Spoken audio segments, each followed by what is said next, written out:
Boker Tov, today's daf is daf Mem Dalid in Sota. We learned for a four shlema for Elazar ben Reuma and Yosef Azriel ben Chaim Michal.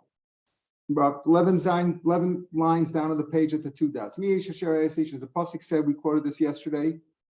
Who is the man who has betrothed the woman and not married her? He should go back. And we said what this means. Go back and work in the supply lines. Because only if he actually married her and hasn't fulfilled a year, the first year of marriage, only then is he totally exempt from any duty at all. But this part is speaking of Asheres Isha, the part that if he got engaged and he didn't marry her yet, he can go back and work in the supply line. Start up on Asheres Echlam Aris is Absula, whether he got engaged, betrothed a virgin, Bechlam Aris is Salamata, whether she was a widow, Bechlam Aris Yavim, or even if he never betrothed her, his brother had betrothed her, and his brother died. We mentioned this case yesterday. Even if there's 5 brothers, one of them died in war, he died with no children, and there's 4 brothers remaining. Now only one of the brothers is going to perform Yidin, still Kulan Chosron. They all go back because they are all potential husbands. They all go back and they work in the supply lines. Pasuk says, why does it say lo lekacha her? Obviously, we're talking about that woman. That it says it could have just said lo lakach. This is lo lakach prat la amar kohen gadol. That excludes certain cases. If a kohen gadol had betrothed an almana, which is a forbidden marriage, he doesn't go back. He goes out to war. By the way, you see over here that a kohen gadol goes out to war too. He's not exempt from fighting. Everybody goes out, right? We'll see. Grusha b'chalutza lekohen hedyo, or a kohen hedyo can't marry a grusha and a Torah chalutza m'rabbanan. Rashi quotes here again that the Nesina were the Gavonim, were part of the 7 tribes. I don't know why they weren't all killed. They Misheva Umos, and they are forbidden to marry Jews, just like a Mamzeros cannot marry the Kal. So Mamzeros still married Yisrael or Bas Yisrael, Mamzer Sin. The same thing. All those are forbidden marriages, and those people would not be exempt. It's only if you have normal, regular marriage that you betrothed her and you didn't marry her yet, you can go back and work in the supply lines. It's a punishment. Pardon? It's a punishment you have to serve. Yeah, punishment you have to serve. You're not exempt. Now, serving is not necessarily a punishment, but you don't get an exemption if you're committing a sin. Again, we're going to mention him in the next Mishnah. We mentioned him yesterday also, that we said that one of the people who are exempt is a person who's afraid of his sins. So over here, why shouldn't this person be exempt? Because a person who's afraid of his sins is entitled to go back and not serve in the front lines, just work in the supply lines. So over here, this is a sin. Why can't you say this doesn't go like the rest of the he should be exempt because he's a sinner. I feel to me like Rabbah explains, Rabbah says like this, that Rashi explains that when it comes to a mamzer marrying in a sin, there's no variant in the Kedushin. The Kedushin, it doesn't say lo yikach. It says over there lo yavo mamzer, which means in intimate, talking about intimacy. If you're intimate, Yisrael should not be intimate with a mamzer or vice versa. And there we talk about, because it says, and also when it talks about a kohen with a grusha, it says, as sheishiva zaro os isha l'rechil. There it talks about, it says lo yavo, right? By almana kohen gadol it says lo yikach. Yikach indicates marriage, betrothal. So there it says betrothal, but kichayim is a kedushin. Therefore, Rabbah says yes, but the only reason it's forbidden is because you're going to be machal only if it comes to either profaning his children or his wife. So Rabbah says even if you got engaged, even if a kohen gadol, let's say, gets engaged to an almana, or a kohen gets engaged to a grusha, he hasn't sinned yet. So therefore, you could even look at You're right, a sinner is exempt. But in this case, a kohen who is about to perform a aveir by marrying a grusha, or a kohen gadol marrying an almana, but he hasn't sinned yet, he's not exempt because of his sin, because he hasn't really sinned until he actually consummates the marriage. That's what Rav says. Why? Because it says lo yikach. Even though it says lo yikach over there, ma tam lo yikach mishum lo yichal. He shouldn't take her in order not to michal, because that's mishum hachi ain't a loka at shival. He doesn't get malchus until he actually does bia. But that's what Rashi was saying, that Number eight of kedushin ad shiavo zara or asishal leichil. Mamzeres in the Senate there's no aver in the kedushin. Doesn't say leikach. It just says lo yavo. Lo says chaten. Don't marry them and level. There's no issue in the kedushin stuff by Amon. It says lo yikach, but Rav explains that to mean that there's no aver in the kicha itself until you actually do the chilul. So therefore, the people over here, yes, basically says that a person who has sinned is exempt. But these people aren't exempt. They haven't sinned yet, but they're about to. That the fact that they're about to commit a sin does not exempt them from the army, from serving in the front lines. The Torah gave these exemptions. You built a house and you haven't lived in it for a year, or you planted a kerem, you haven't been mechal it for a year. In other words, you started, but you haven't eaten the fruits in the fourth year. You didn't dedicate the house yet. I should have said you engaged. You got engaged to a woman and you didn't marry her. When the Torah is teaching you the proper way of the land, the proper conduct. She'ivna adam bias. A person should first build the house, eat the kerem, plant a vineyard. In other words, first learn how to make a living, and then get married. Not like some do where they say, I'm not gonna make a living. I'm looking to get supported over here, right? God will provide. Pardon? God will provide. God will provide, right? So that's the Torah. That's the derech eretz. You should build a house, plant a field, then get married. Shlomo Mel said in his great wisdom in Mishlei, prepare your work outside, and make it fit for you out in the field. Then build your house. And what does that mean, build your house? Here it means getting married afterwards. He explains the three portions here. Build a house. Right? Make it fit for you, fit for having a living there by building a kerem, a field, have a way of supporting yourself. Afterwards, then you build your house. Your house over here, Zu Isha, Ishto Obeso, right? When we say Ishto Obeso, we don't mean the house literally, we mean his family, his wife and his family. But he said, Zu Isha. Another pshat, and this is Mikra.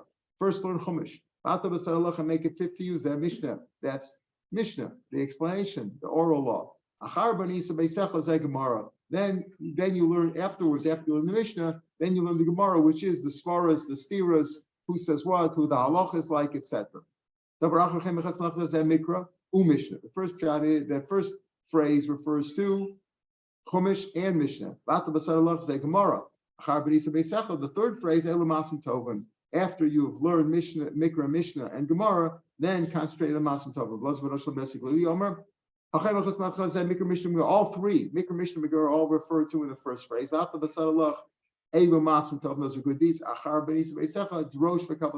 you can darshan it after you've learned Mikra, Mishnah, and Gemara, and you did Masim Tovim. Now you could darshan the Torah and be Mekabel Schar for that. That's drush. Those are the different levels of learning, right? Pshat, etc. Drush.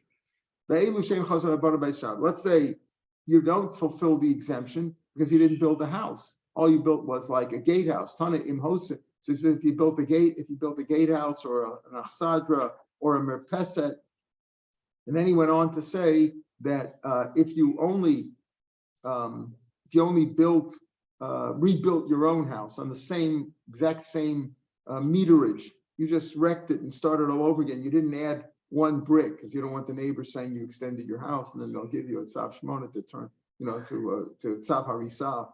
So you don't want that. So you built it on the same space. Then it's not an exemption. So we said there, Tana imhosif. If you added one row of bricks, you made it just a little bit bigger, that's already a new house. And then you don't have to go imhosif. Then you could go back. In other words, you go back and you work in the supply line. So if a house is only a house, and we said an aksadra or a gatehouse or a merpeset is not a house, and also if you built a house, a brick house in the Sharon, which is a low-lying area where the soil is very soft and it gets wrecked easily, that's not, you don't go back for that, that's not a house. Twice, in every Shemitah, you have to redo the house because it keeps falling down. The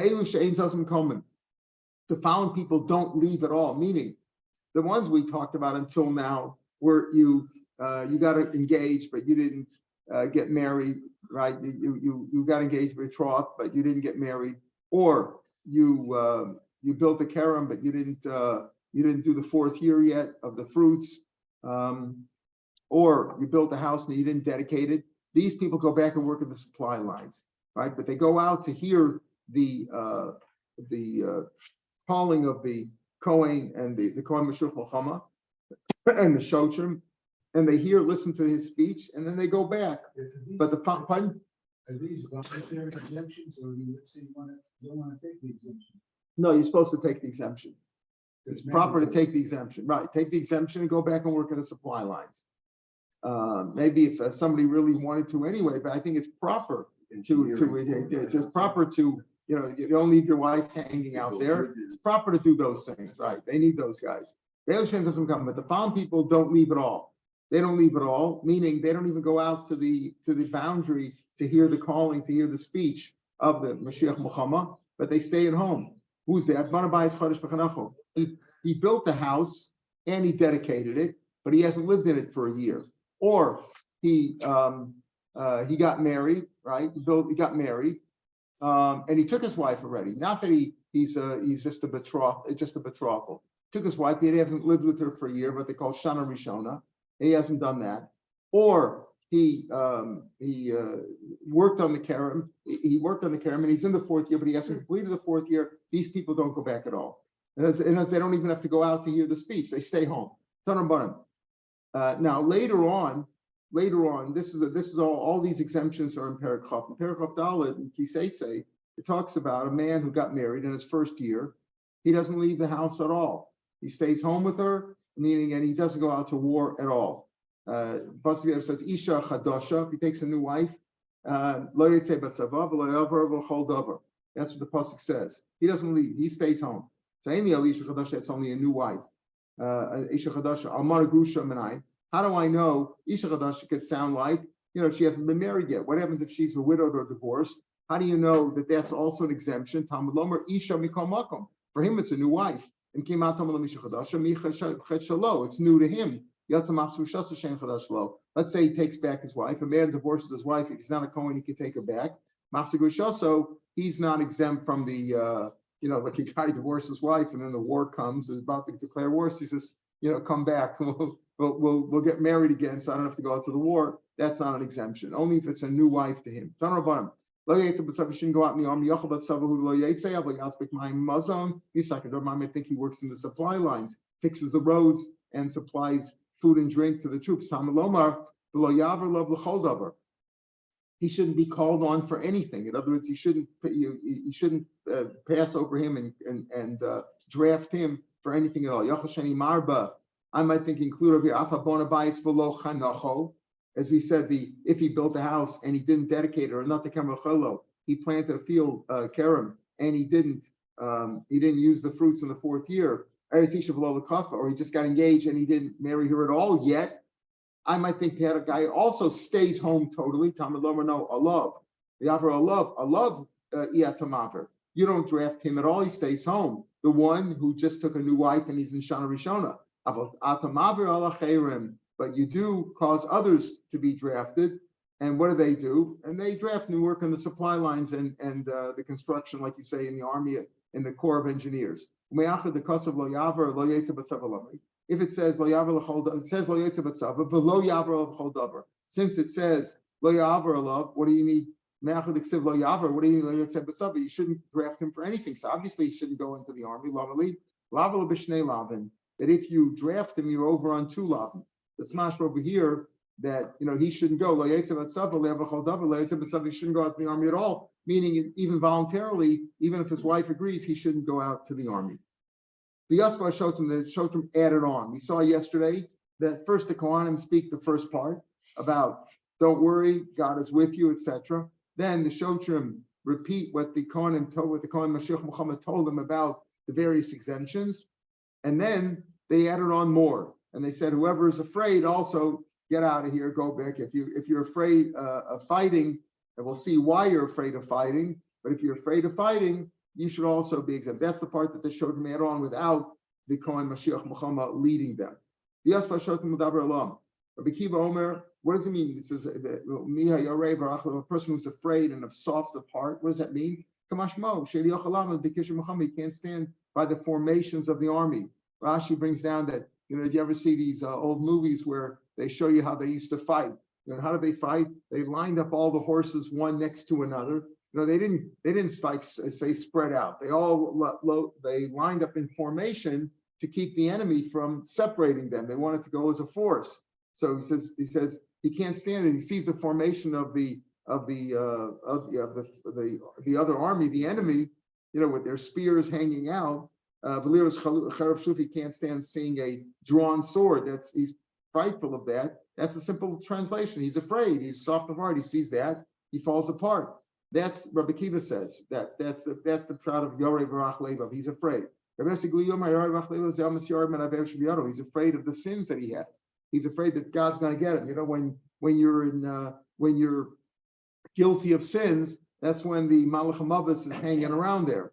So therefore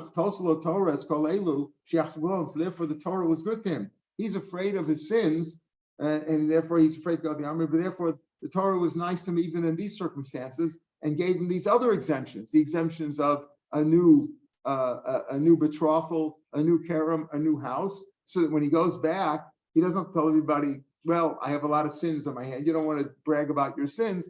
They can assume that he was exempt for one of the other reasons. Rabbi Yossi Omer, now Rabbi Yossi is not Rabbi Yossi Aglili.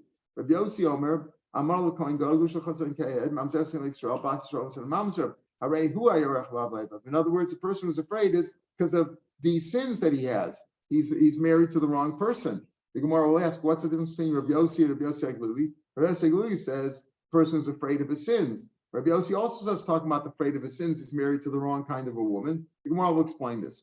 When the Shotrim finished speaking to the people, and this is the pasuk. It says, they will appoint officers at the head of the nation. He's the head of the army.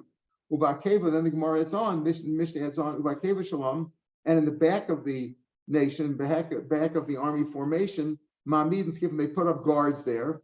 Lifneim v'achreim, in front of them and behind them. V'achreim. I'm sorry. Yeah, Ma'amidin Zakevim Lifneim. They put guards in front of them. V'acherim me'achreim, and other guards behind them. Ukshem shabaz midem. They have iron axes in their hands. V'akesh lachsor. This is what we would call the military police. If anybody tries to defect and go AWOL when they're in the army, and they have the officers there, that's the MPs. Who stand there in the front and in the back.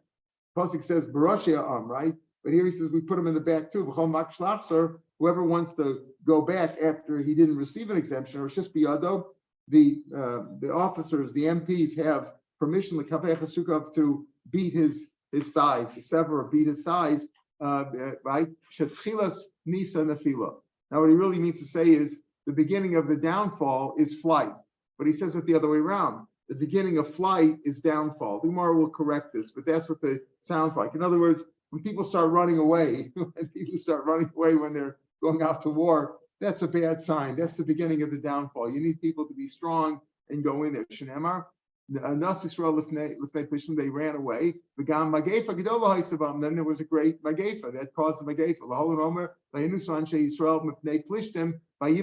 When they started running away, then they fell dead people. And as they fell, they were killed. All this is speaking about Mechamas Rishon. All this business about the various exemptions, that's only by a voluntary war of Mechamas Mitzvah. If it's a Mechamas Mitzvah, and everybody goes out. Not only the first year, even the first week, even the Kal and the Chassan just had their wedding. They go out right away. Sav Shmona, they go right away. Everybody goes out to fight. Everybody. There's no exemptions at all. Rabbi Yehuda says a similar thing, but he says it differently. Tanakama said, when do we say there are exemptions by Mechamas Rishus, but not by Mechamas Mitzvah? Rabbi Yehuda, Mitzvah. This is speaking about only that it's an exemption where there's a Mechamas Mitzvah. Mechamas Chova, if it's an obligation, Hakol Yatzon, everybody goes out. Everybody goes out. So is there a difference between Rabbi Yehuda and the Tanakama? Tanakama said, by Mechamas Rishus, there's exemptions, not by Mechamas Mitzvah. Rabbi Yehuda says, no, by Mechamas Mitzvah, there's exemptions, not by Mechamas Chova. We'll see that they don't really argue in fact, they only argue about Gabi doing certain mitzvahs. We'll talk about that. They just use a different lashon. The Gemara is going to explain that when Rabbi Yehuda says mechamis mitzvah, that's the same as mechamis rishus for the Tanakama. And when the Tanakama says mechamis mitzvah, everybody goes out. That's the same as mechamis chova of Rabbi Yehuda. Where's the difference between them? What you call it? Do you call the mechamis rishus as a mitzvah, and then osik mitzvah pater mitzvah, or do you call that a rishus and it's not really osik mitzvah at all? The Gemara will explain this. In the army? Pardon? The Gemara doesn't talk. That's right. That's right. Women in the army. Correct. Exactly right. Because it's a mechamis chova. Ma'ika ben Rabbi Yossi, Rabbi Yossi Glili. What's Rabbi Yossi Glili? Both of them said that Yarei Barach Leva refers to somebody who's afraid of their sins. Rabbi Yossi says he's afraid of the mitzvah Averis Biyado, and Rabbi Yossi also says he's afraid because he's married to the wrong woman because of Averis. What's the difference between them? Ma'ika ben Rabbi Yossi Glili, ben Rabbi Yossi, Rabbi Yossi Glili. Ika binayu Averis Rabbanim. Let's say it was only over Averis Rabbanim. What do you mean, Matt? And why? Because Rabbi Yossi says if you're afraid of any sins that you've done, well, it could even be a sin on a mitzvah Rabbanim. Whereas Rabbi Yossi says he's afraid because he's married to the wrong woman. That's min Torah. The Torah says a kohen should marry grusha, you should marry a mamzer, etc. So according to Rabbi Yossi, the only exemption is you're afraid of the favorish mitzvahs in the Torah. According to Rabbi Yossi, you're afraid of any mitzvahs. Kamanos lahadatanya. Who does the following brisa go like? Let's say soch bein tefillah l'tefillah. We know, and this should be reviewed many times, that many times during davening, people are putting on their tefillin. You're not allowed to talk between the first tefillin, between the shalyad and the shalosh. Not only you're not allowed to talk, people come over and ask me a question while I'm putting on my tefillin. You're not even supposed to motion to them. You're not supposed to interrupt anybody while you're putting on the tefillin. That's why you make one bracha. That's why you make the second bracha is said with the Baruch Shem Tov, because some say you don't make a bracha at all. But if you interrupt, if you did talk between the two tefillin, you have to make another bracha. So it's hard to tell you. Sach bein tefillah aveira hi biyado. It's an aveira. V'chozor, you go back me'orchei al-machama. In other words, the war regulations would allow you to be exempt. Aveira biyado v'chozor. Come on, that goes to Glili because that's only drabana. Min Torah, there's no you don't make a bracha, right? It's not that the brachas are not issue. So therefore, he says that goes to if you talk between the two, between putting on shal yad and shal rosh, that's an aveira, and you would go back for that. That's like that goes like Rabbi Yossi Glili. It says even aveira drabanam you go back for. Take a look at Rashi over here on the right side. Sach ben tefillah ben anochs tefillah shal yad shal rosh. Sach siper, he spoke. What does that mean? Aveir biyado imlo chazar uberach. Interesting. Here we have machlokes. Rashi tells us. Rashi says the aveira is not speaking. It's mashma. You could speak, but then you'd have to make another bracha on the shalosh. If you did speak, let's say for some reason you spoke after you put your tefillin shalyad on, and you spoke, then when you make a bracha on the shalosh, when you say right, when you say what bracha do we make on it from? We say laniach tefillin, and we say al mitzvahs tefillin, and then we say baruch shem kol soled. You wouldn't say baruch shem kol soled. Why? Because you needed to make the bracha. If you spoke after you put the shalyad, you have to make another bracha on shalosh because you spoke in between. So here he says, what's the aveira? Im lo chazer or bilach. If you didn't make another bracha, sach. If you spoke between shalyad and shalosh, mabaruch shtayim. Lo sach. If you didn't speak, you only make one bracha. We lemaisa say baruch shem on the second bracha misafik. We're not sure, right? Because if it's one mitzvah or two mitzvahs, so we say baruch shem. So we, so to speak, we negate the second bracha. So here from Rashi, it's mashma. The aveira is not speaking. Tosas and Menachos says mashma. The aveira you're not allowed to speak. But over here from Rashi, it's mashma. The aveira is not speaking. The aveira is not making another bracha on the shel rosh. If you spoke between them, you didn't make a bracha. That's your aveira. So so some say. So how does this fit with? According to this, if you spoke like this, this would not be. That would be an aveira. But what do you mean? You always have to make. It's certainly an aveira. Everybody holds this an aveira drabana, not to make a bracha. But it could be. It's not an aveira that you go back on. That's the point. That according to Rabbi Yossi, they'll go on a mitzvah d'oraisa. It's a rabbanan, you wouldn't go back for that. In any case, that's what Rashi says. The aveira is not speaking. The aveira is like does much. The aveira is speaking, not to speak.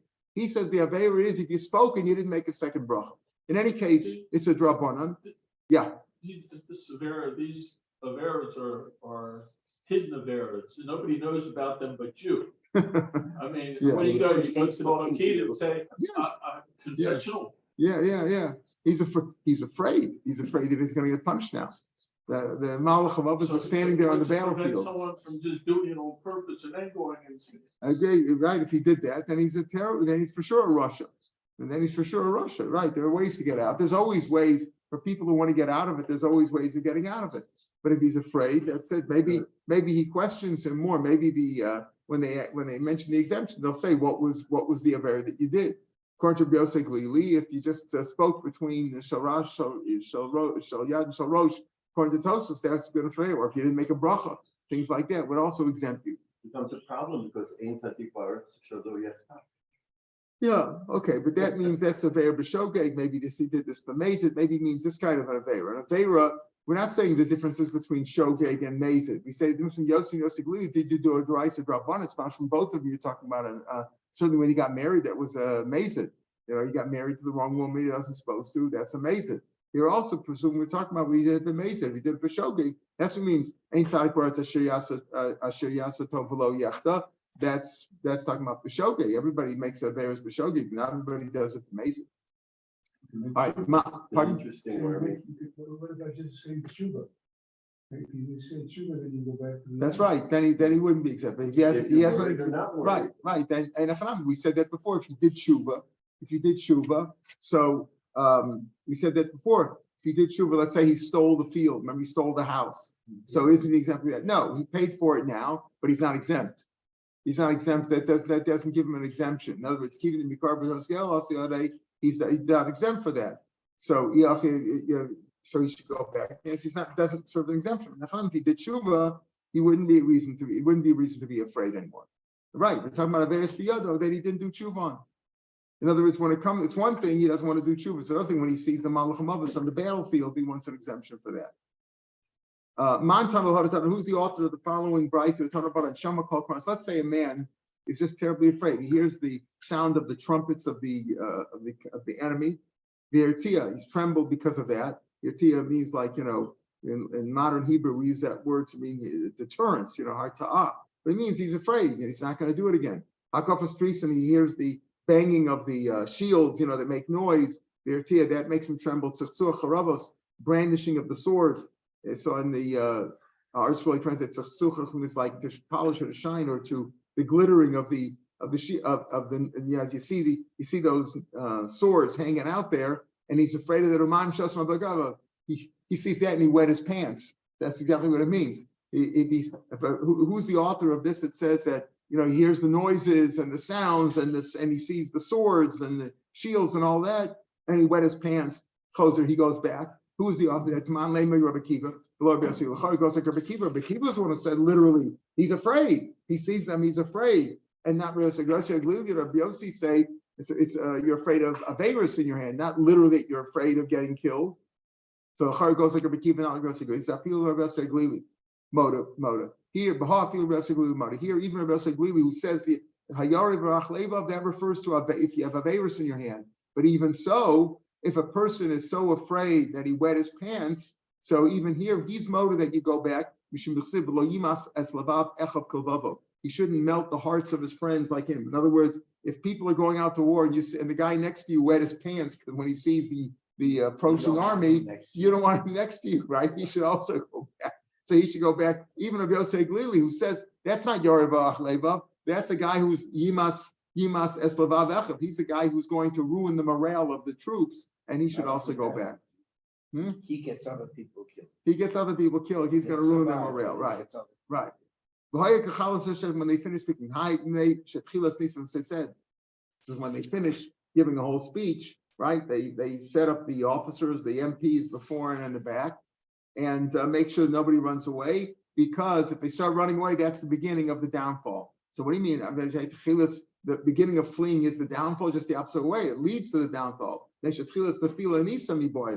say the beginning of a downfall is when people start running away. So you have to change the Mishnah. It doesn't say we had it in our gear says the beginning of fleeing is downfall. No, it doesn't work that way. The beginning of the downfall is when they start fleeing. We had apparently a machlokas between Rabbana and Rabbi Yehuda, which is everybody agrees that the exemptions are only on the kinds, on one kind, the easier kind of war, Mechamas Rishus, but not Mechamas Mitzvah. Rishus Rabbana Zui Mitzvah Rabbi Yehuda. The Rabbanan said the exemptions are only for Mechamas Rishus, not for Mechamas Mitzvah. Everybody goes out. Rabbi Yehuda said the exemptions are for Mechamas Mitzvah, not for Mechamas Chova. So Rabbi Yochanan says they're really saying the same thing. Rishus Rabbanan, that's the Mitzvah Rabbi Yehuda. Mitzvah Rabbanan Zui Chova Rabbi Yehuda. When they said Mitzvah, everybody goes out, and Rabbi Yehuda says Chova, but he goes out, really the same thing. Rava Sarava explains. So what's the difference between them? Rava Mechamas Yeshua L'chvosh Divrei Kol Chov. Everybody agrees that the Mechamas of Yeshua to conquer the land is a Chov. Everybody goes to the army, men, women, everybody, brides and bridegrooms. Mechamas based David l'Ravcha. The Mechamas that David did for gain. He wanted to capture more territory and get more taxes, etc. Divrei Kol. Everybody says that's a rishus. And everybody agreed that there are exemptions for that. Keep pligate, the machlokas is lemute avikavim. If you're talking about diminishing the number of avikavim in the land, the lalesi Allah that they shouldn't come up and gain the upper hand on us. In other words, you're trying to remove some of them. Mar karle mitzvah, mar karle b'shus. One calls a mitzvah, calls b'shus, but everybody agrees that that's the kind of case that's the kind of case where there are exemptions. In other words, Rabbi Yehuda calls it a mitzvah, and the Tanna Kama calls it rishus. Nafkamina laosik mitzvah pat mitzvah. Are you involved in a mitzvah and you're pat from other mitzvahs? In other words, if you're called up to a voluntary fight, you might call that, maybe that's like with the wars that we have now with the Arabs, where we're not trying to capture more land, and we're not trying to just go out on our own to get more, and we're not trying to defend Eretz Yisrael. But it's simply, to keep like they say, to mow the grass, to mow the lawn. Maybe that's what we talk about Mechamas Rishus. One calls it Rishus, one calls it mitzvah. Nafkamila is if you do this or you put it from another mitzvah. Others would say that, we're defending Eretz Yisrael too because they're trying to take us over. It's probably everybody would agree that today when we have to fight a war, that's a Mechamas Chova because we're not just trying to get more land or expand our territory we're defending it, right? We're defending the land. That's probably the same as the Mechamas. Everybody agrees that that's probably like the Mechamas Yeshua L'chvoshes Arts. That ends off the 8th parak, and now we begin the final parak of Sota, which will complete the parak in the Masechet Metzah Shem on Wednesday and make a siyum. Egla Rufa. Now I was wondering, why is Egla Rufa the last parak here? If you look back at the beginning of Parak Zion, when it lists this is all started, why is this all doing? What's Mishloach Muhammad Egla Rufa doing here? Because we talk about the things that can be said in the vernacular. We like Kriya Shema, Parsha Sota. That's what we talk about. Parsha Sota can be said in the vernacular. Tefillah, Berkas Hamazon, Shavuos Ha'edus, all those things can be said in any language. And then we said the things that have to be said in Lashon HaKodesh, Bikurim, Chalitza, Berachos V'Klos, we talked about that, Berachos Kohanim, Berachos Kohen Gadol, Parshas HaMelech, Parshas Egla Rufa, U'Mashuch Muhammad. So it says Egla Rufa and Mashuch Muhammad. Then we went on to explain all this. So we had a whole parak for Mashuch Muhammad, which we just had, but Mashuch Muhammad is really the next to last one mentioned, right? It said Mashuch Muhammad. Mashuch Muhammad was the last one mentioned in the Mishnah back on Lamed Beis, and the second to last one was Egla Rufa. But when it comes to having a separate parak for Mashuch Muhammad and Egla Rufa is the last one. Why doesn't it go in order? Egla Rufa should have been the 8th parak and Mashuch Muhammad the 9th parak. It doesn't do that. Mashuch Muhammad is the 8th parak. Egla Rufa is the last parak. Why is that? So I think it's because we'll see in the next few days that we talk here about the Bezdin Hagadol, the Sanhedrin has to go out and determine who was the murderer. We're talking about a murder here and the Sanhedrin. And then at the end, it talks about when there's no more Sanhedrin and there's a lot of murderers around, and what's going to happen after Seyamim. We talk about there's a lot of Agadata there, and it ends off with, things are very bad at the time of Mashiach. And the only one we have to rely on is Avinu Shevashamayim. So it talks about things that are going to happen at the end of days. And once the Sanhedrin is not here anymore, it ends up with Agadata. So probably the Masechta wants to end off with a nice Lashon of Agadata. That's probably why the order is reversed. And even though Egla Rufa was the first one mentioned at the beginning of Parak Zion, Egla Rufa it was mentioned before Mashuch Muhammad. Here we list it as the last item that we're going to discuss. Egla Rufa. What is Egla Rufa? The broken-necked calf. What is he talking about? There's a murder. A murder took place, and they find the victim between two cities. And you're not sure who's it from? So the Sanhedrin comes out, and the Senate from Godola, they send out some of their judges, and they determine which city it was closest to, and then the elders of that city are forced to bring this Egla Rufa, break its neck, as we'll talk about the details, and to be mechaper. They don't know who the murderer is. If you know who the murderer is, you bring him to justice. Egla Rufa b'lashon hakodesh. Again, what do we mean b'lashon hakodesh? What's said over there? There's a whole parsha there. The Skanim have to say Yadeinu lo shafru. We didn't spill his blood, and the Kohanim say Kaper Lam Yisrael. There's a whole section in the Torah that talks about what they have to say, the verses that they have to recite, a recital of different people. Though these things have to be said also in Hebrew. Shneimar, as it says, when you find a dead body on the land, your elders and your judges will go out. Who's that? 3 people from the Bezin Shalayim. Three people. That's Zekeinecha b'Shovtecha. From there we learn out. We'll see why that it's three of the judges of the Bezin Hagadol Sanhedrin that sits in Lishchas Hagazos in the base of Mikdash. They have to go out. Hayotzim. Rabbi Yehuda Chamisha. He says 5. Shneimar Zekeinecha.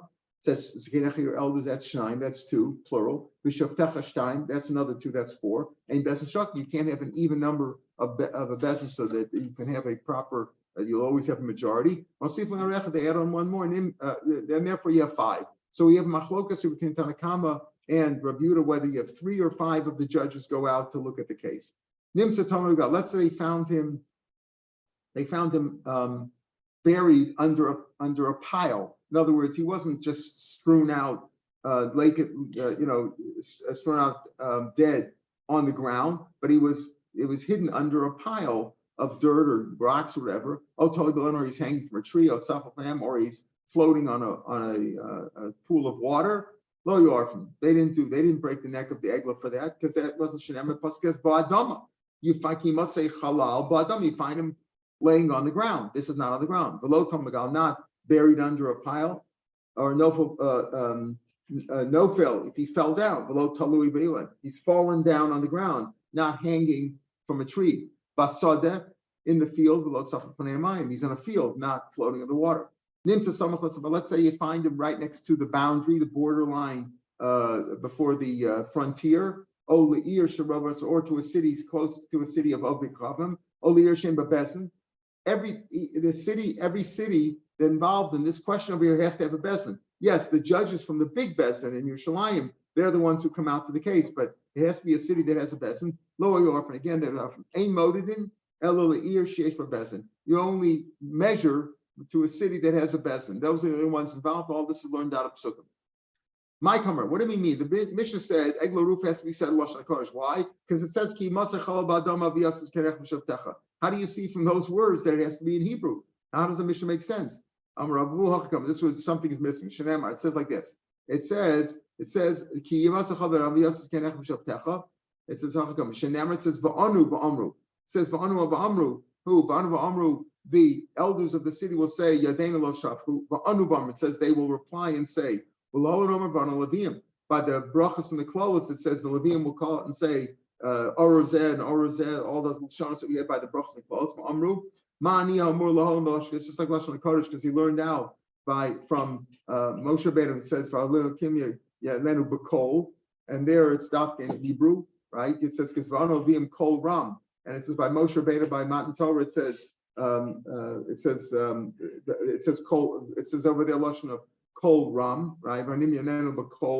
So therefore, you learn out Kol from Moshe Rabbeinu. We learn out from the Seres Divus. We learn out that it's Lashon HaKodesh to Ono Levium, and from Ono Levium we learn out to here to this case also that it's Lashon HaKodesh. I've come Lashon HaKodesh.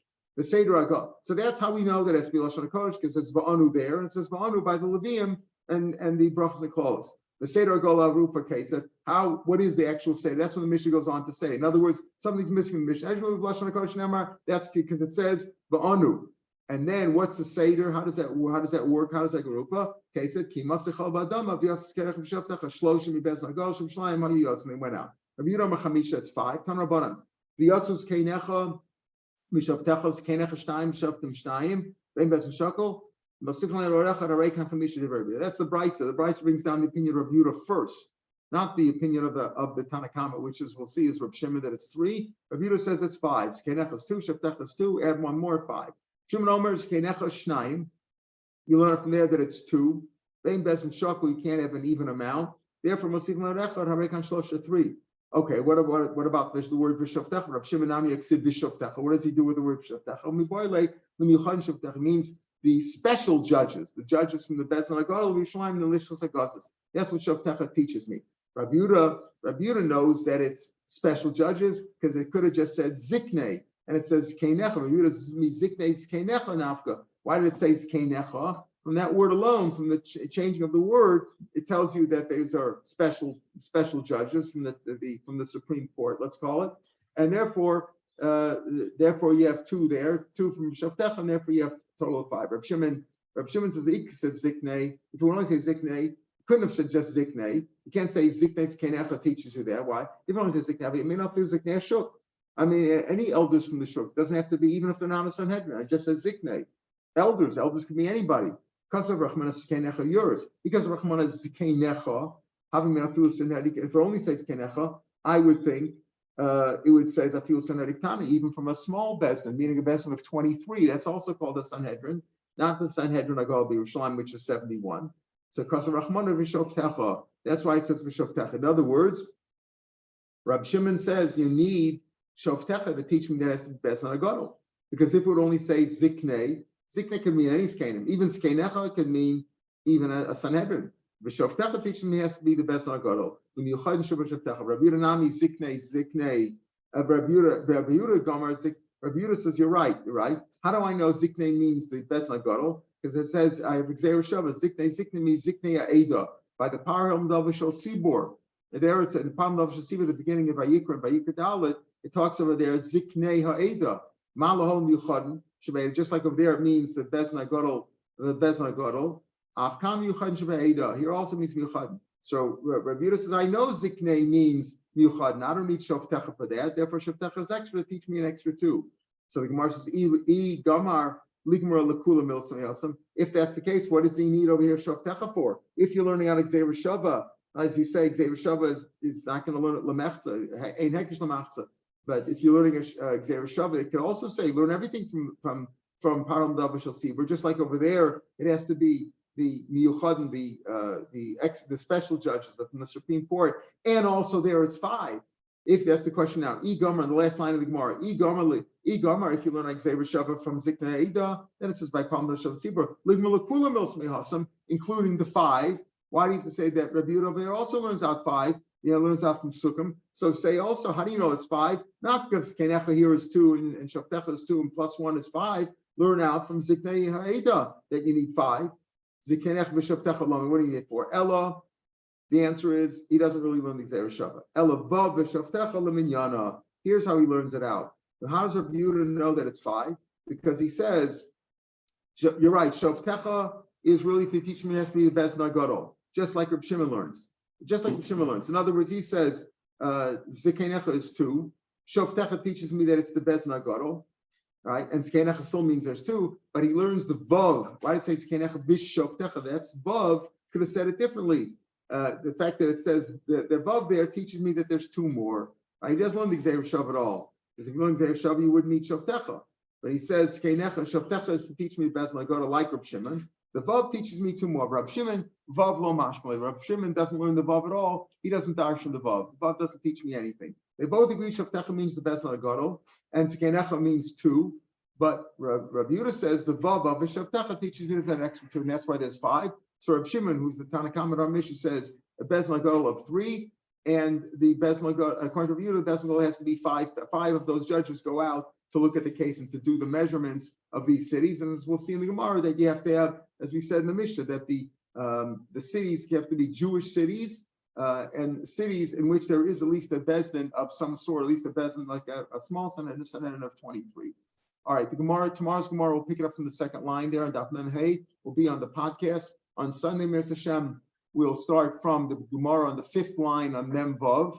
That'll be on Sunday. These are long daf from next week, and Mirz Hashem will make a siyum on Wednesday. Shabbat Shalom with